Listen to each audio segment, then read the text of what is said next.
Welcome to another Gran Turismo Sport tutorial. This one's yet again featuring Tokyo Expressway Central Outer Loop, but this is with the old Volkswagen Beetle, meaning it's rear engined, and I haven't done a tutorial with this track on a rear engine car. So it's different, kinda sorta. And it's for a relatively important thing. It's not just I happen to do a fast lap with a car here, so I do a video on it. It's actually for the weekly races. And this particular one is a weekly race A for the last week of September, aka the week we get the September update. And I'm recording this on Tuesday, so I have time to get a better lap, but realistically I think I can only get about 1/10 of a second more on a lap that as of now is a 1:39.564. So that's not that big of a difference, but nonetheless, either way, this is a fast enough lap to get me the first in the Americas region.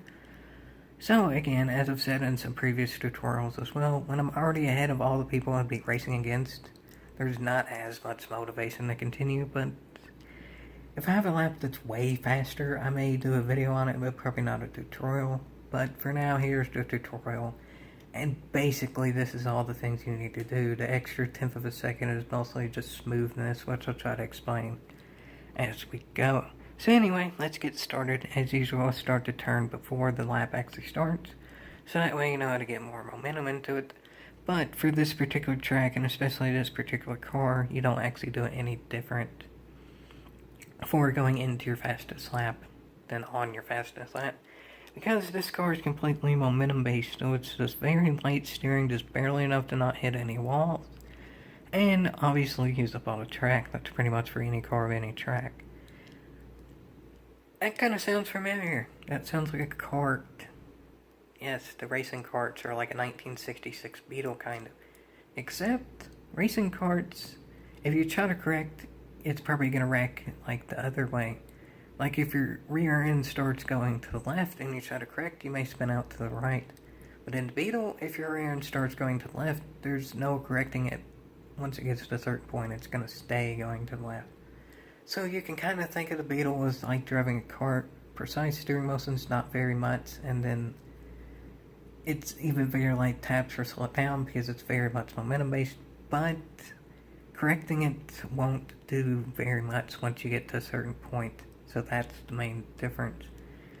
So anyway, here's the run. Side note too is where I mentioned karts. It's also different because karts can do this track full throttle completely. The Beetle isn't far from it. It probably can completely at its stock form, but in the daily race it's given 93 horsepower.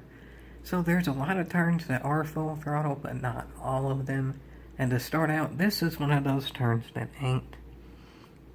You can go into it full throttle on your first lap, but you're going way slower on your first lap, so it doesn't matter. But going into this turn, you do have to slow down a little bit, and you need to slow down to about 81, 82, so that way it gets you on the apex. And if you start going to the apex at 82, by default, even with full throttle, if you're turning to the apex without hitting it, you just naturally slow down to 81 because just the car doesn't have enough power to gain speed while turning at that point. So naturally that will slow you down enough to where once you work back out, you stay full throttle and you don't hit the next wall. And this is all straight away, so there's not too much really here. This turn, go back slightly bit. There we go, this turn, it's full throttle. And it's not terribly difficult, but something that I will mention with this turn, out of all the turns on the track that are full throttle, this one is not necessarily the hardest to do full throttle, but for whatever reason it seems like this turn, at least for me, has the most chance of the car understeering and hitting the next wall. What's somewhat is weird is generally this car will oversteer, but this turn sometimes it will understeer. There's not that much more I can say about it because it's just kind of basic out in out. That's all you really need to do when it's a full throttle turn. Just start on the outside as much as possible, arc to the inside, and then you're good. And I'm not doing full steering here. Again, I only do it as like to make the turn. But this is one of those sections where you can sort of pick. If you do harder steering, you will lose a bit of speed, but you lose less track, and then you can arc more into the next turn to stay more on the bottom. Where I go out more, I don't actually stay more on the bottom of this turn. I do kind of arc out more, but theoretically this car has plenty enough grip and too little power to where there's no worries being right on that wall. If you want to, you can still take it full throttle right on that wall. This is how I do it, a little bit out, so that way I carry that much more momentum. To each their own, I guess. It doesn't make that much difference either way. I've been out like as much as like here, and then here I'm obviously here, and then you can go to that wall, and there's maybe 3 or 4 hundredths of a second at max difference if you carry the last turn speed wise good. Which is another thing too. There's not as much skill in this first turn, so there's not as much to say about it. That's why you can take so many lines there, because it's not as much skill based. Really, more than anything, what warrants how fast you do the first section is how well you get out of the last turn on the lap before. Because all of this is full throttle. So really, you can take a lot of lines into the first turn and second and into this tunnel, because really what matters more than anything is the turn before. But I will say this, going into the lap, I was carrying pretty much exactly equal speed to my Ghost, but into here I am very slightly behind.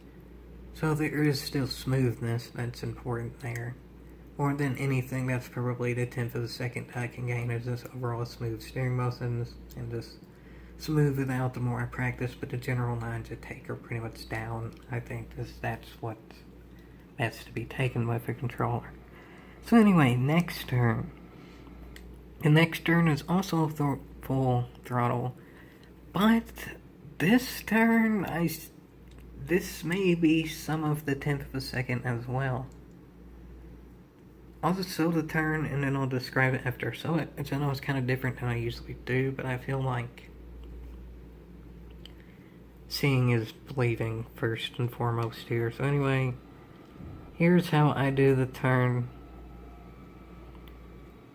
There's really nothing, quote-unquote, on paper that looks bad about it, meaning I do kind of like you're supposed to do in all the turns, out and out. But this car has so little power. When you go out while turning, that means you're just turning for that much longer. And when I go out, in, and then just stay in, I exit the turn at 101 miles an hour. Even going out, I still exit the turn at 101 miles an hour. Granted, as you all saw there, I just barely even dipped to 101. I dipped to 101 for probably less than a second there. But it's that much more distance traveled, so what's truly better? Well, I'll continue it as this straightaway goes on. If you do take more of an inside line out of that last turn, it is less distance traveled to a point, but ultimately you're going to have to cut across the track to get to the next turn. So I think going out and out is best there, but if you go out, in, and then stay in, and then go out, you're on the downhill section, which isn't that long of a section, so you have to be pretty much perfect in doing it, so that way you get there in time without sliding, without losing speed by turning too much. But in theory, if you go downhill longer, aka cut from the inside to the outside while going downhill, you're going down the hill for a longer amount of time. So therefore you might actually gain a little bit of speed there. So I don't know, but I feel like that's also really risky thing to do, because that downhill section ain't too long. And this particular turn is full throttle, asterisk, and quotation marks. It's roughly equal taking it full throttle and skidding a little bit, because by default you do in this car because it's rear engine. And it's about the same taking full throttle, nudging the wall. And honestly, it's about the same too, just letting off the throttle for about a second. Going into the turn, like before you're truly at the apex of the turn, let off the throttle for a little bit. Those all equal almost exactly the same amount of time. This particular turn, I went ahead and took the full throttle. But I feel like if you do take the line of out, in, and then work your way out down that hill, going into this turn, you probably won't be able to do it full throttle at all because you'd be carrying that little bit more speed in theory. So, it's about equal, honestly, here. This is another one of those full throttle turns where there's a lot of lines you can take because it's just barely full throttle. But I also will say this, I'm the fastest time in America's region. The fastest time in the world somehow is a 138.7. I have no idea how. But maybe it has to do with that person has a wheel, so therefore can take the turn more precise, so aka they don't slide when they take it full throttle. And that probably right there is about a tenth of a second. I'm not factoring this into the tenth of a second in which I could gain, because I don't realistically think I can get precise enough on a controller to be able to take it without sliding. But anyway, going into that turn, that's where I slide. I go from like 106 to 101 in like a second. But I pretty much do use all the track, and it's a plenty holdable slide. You're not about to spin out there as long as you take it smoothly. Now granted, I have gotten loose and about spun out through that turn, but just early on before I understood like turning in and all that and where to do it and how smooth I need to go and all that. So that turn is one of the more practice-oriented turns, but once you get it, it's pretty easy to get because there is a little bit of margin for error. If you happen to go out a little bit more than you want to, nudging that wall won't hurt too much. Because if you start going out and you recognize you're going to hit the wall anyway, you may as well not steer as much to avoid sliding, because if you're going to hit the wall, you're going to hit the wall, whatever. Or you can attempt to let off the throttle, but preferably do that before you're actually at the apex of the turn, because if you let off the throttle mid-turn, it is a rear engine car. It's not powerful enough where it's going to kill you or anything, but it will be kind of fidgety and somewhat slide as well if you let off the throttle. Not as much if you stay full throttle, but it still might. But anyway, that's what I did, just full throttle and I slid a bit. So anyway, next turn. This turn, honestly, is about the hardest in the track. It is not full throttle. That's one of the reasons it is. I think this is the first turn that is completely, no doubt, undisputed, not full throttle turn of the track. It's not the last. And that makes it hard in and of itself, but it's the hardest because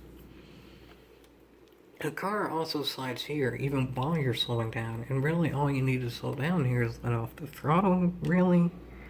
I may have just barely tapped the brakes there, in fact I did, but realistically you can just let off the throttle if you want. There's different ways in which you can go in the turn, but once you're at the turn, you actually just pretty much want to gradually slow down, whether you do tap the brakes to begin with to go from like 101.97, or if you start slowing down just by letting off the throttle. Either way, the car is not powerful enough to be able to maintain it in exact speed. You will lose speed going into this turn no matter what, so that makes it kind of challenging to do because you can't just go into it at 92 because that's what speed you need to get out of the turn in order to not hit the next wall. You have to go into it about 97 because it will naturally drop down to about 92. Actually, I go down to about 91 here, but also look at the time. That's roughly nothing lost, but then for some reason I don't even hit anything, but then I just magically lose another 100 there. 100 is almost nothing, but it's still noticeable in terms of mentioning. I didn't hit anything, but yet I still lost 100 through there. So okay, I am factoring that a little bit into what I can do better. And the main thing there is smoothness and timing of when to lose speed. I guess we'll go back again and see how much room is left that I could use. There's virtually none, but there was also a slight bit of sliding there, and that's what slowed me down. So it's just, this is definitely a practice section as well. Because even though, like, this turn and onward is the full throttle, you need to carry as much momentum as possible through there, and you by default lose momentum, so it's hard to do, really, because it's not even judging as much of where you need to get on the throttle, it's also judging how much you need to let off the throttle. Because if you start going in at 92, there's no way you're going to keep that speed up. And to be honest, I don't know why I just randomly started losing 100 when I wasn't gradually losing time to begin with. And what's even weirder is after I lose that 100, it just like ends. I don't lose any more time, and in fact, I actually gain 1,000th of a second on that. I go from like 0.012 seconds behind to like 0.022 seconds behind without hitting anything, and almost instantly, and then it just ends. I don't know why, that's kind of weird. But nonetheless, that's what happened. I don't know why. But anyway, next turn. This is another turn that is not full throttle. And still not even the last of the track that ain't full throttle. So anyway, how to do it is kind of oddly, this turn more than anything has to deal with if you want to do automatic or manual transmission. I know I said in a live stream that last section that I went through would matter more automatic or manual, but looking back, I wasn't able to carry as much speed back then. Now I can carry about 2 miles an hour more on average through there, which means I'm almost in 5th gear naturally there. Like it shifts the 4th to 5th at 94 miles an hour. I'm about at 91, 92 anyway, so no big deal. But going into this turn, you want to pretty much still get on the apex there, but you go down to about 85, 84. So maybe with manual transmission you might want to shift down to 4th gear here. But I will give caution in that part of the reason 5th gear might actually be working here is because you're losing more speed. You're not as high in the power curve, so you can naturally lose more speed. Thus, you don't have to start letting off the throttle until a little bit later, so you carry that much more speed into the turn. What's truly better is kind of hard to say, because I will say sometimes, depending on how I do that turn, it will shift automatically down to 4th gear. And either 4th or 5th gear, I go into the next turn at 88-ish. But, again here, I was 88 for an extended period of time. With 4th gear, it just barely hits 88. Like here was probably 88 for like a second and a half. When I'm in 4th gear, it's kind of hard to say because it rarely gets at the 4th gear, but there's a difference, and that might be something you need to test out for yourselves if you want to run manual transmission, which I generally don't. So anyway, final turn. This is the last turn of the track, and by default, the last turn you have to slow down in because it's the last turn of the track. There's not much slowing down. There is no braking here whatsoever. You just let off the throttle from about 87, 88 to about 84, 83, and then this is yet another turn in which you naturally lose a little bit of speed. You go from about 83 to 82 even while on full throttle. And then ultimately about 81 by the time you get on apex, but you do the exact same thing I went over at the beginning when you do this turn again, because there's no difference between going into your best lap and your best lap, as I said to start. So I won't go through this one too much, just as long as you get on the apex there at about 81, by the time you're fully on the apex, you're good. Full throttle out, the car won't get too loose. Really, the car won't get too loose accelerating out of any turns as long as you're, like, straight on. If you're not sliding to begin with, the car will not slide exiting turns. Maybe I should have said that more early on, but it's also, I guess, fairly obvious for a 93 horsepower car, even if it's rear engine. But nonetheless, this car isn't the hardest to drive, but it may be harder than you think it would be, just given that it's an old Beetle. It's literally the people's car, and it's not meant to be hard, but it's also not meant to go 108 miles an hour either.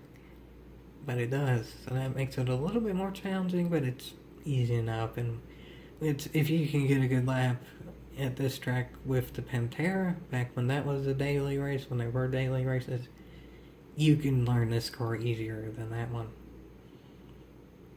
So there you have it, folks. That's lap. Again, the lap itself is a 139.564. And anyway, there's proof that I'm first in America's region. There's the split times.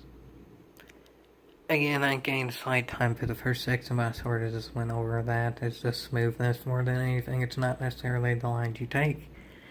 And that's why I'm giving myself about a tenth more than I can gain. It's just how smooth I can go. I think the lines are pretty much down. And to end with, I guess also the full lap. I interrupted there, like, without pausing. So, there you have it, folks. Do I think I can stay first in the Americas region? No. Do I think that I might be able to get to first again in the Americas region? Maybe. But I don't think this race is the most popular in the world, so kind of hard to say. But it's even less popular in the Americas region, but on TIS. That's actually 100% true as well. I'm first in the Americas region. I'm like 17th in the world. There's 3 regions. That's quite terrible if you think about it, but I'll try to do better. Other people will probably try more successfully to do better ultimately by the end, but who knows? Hard to say yet. There has been some daily races in the past in which I could finish first, but now that they're weekly races, I think eventually someone along the lines will come and beat my time to the point at which I cannot physically get that time. Back when they were daily races, there was less of a chance of that many people coming to do it. Weekly races, I don't think I'm really going to actually finish first in any of the times for a reason. And also, speaking of more daily stuff, today, I'm still going to be live streaming. This ain't going to be the only video. But my plan is to start live streaming 9-10 p.m.-ish, somewhere around there. Don't know exactly. But the update is at 12 a.m. where I'm at, so okay, I'd be streaming for about 2 hours, and then it's update. Then after the update, I don't know if I'll live stream or if I'll just do videos showing what it has. I'll see. But there's also the Crew 2 Gator Rust stuff. So if the Crew 2 is able to update and has its servers up, let's say by 12:30, then that may be actually what I do first. I'll see. It's whatever's done first is probably whatever I'll do first. But before then, I will try to live stream some. This will be later today than it will be tomorrow, most likely. But anyway, hope y'all enjoyed this. Again, here's my timing, slits and all that. And as always, yeehaw. Not so sure how much we would truly make this relevant for next race. I'm sure there's still going to be some BS happening, but nonetheless, for those who like the hot lap, this is still worth a yeehaw. There's really nothing negative about this and only this, so yeah, yeehaw.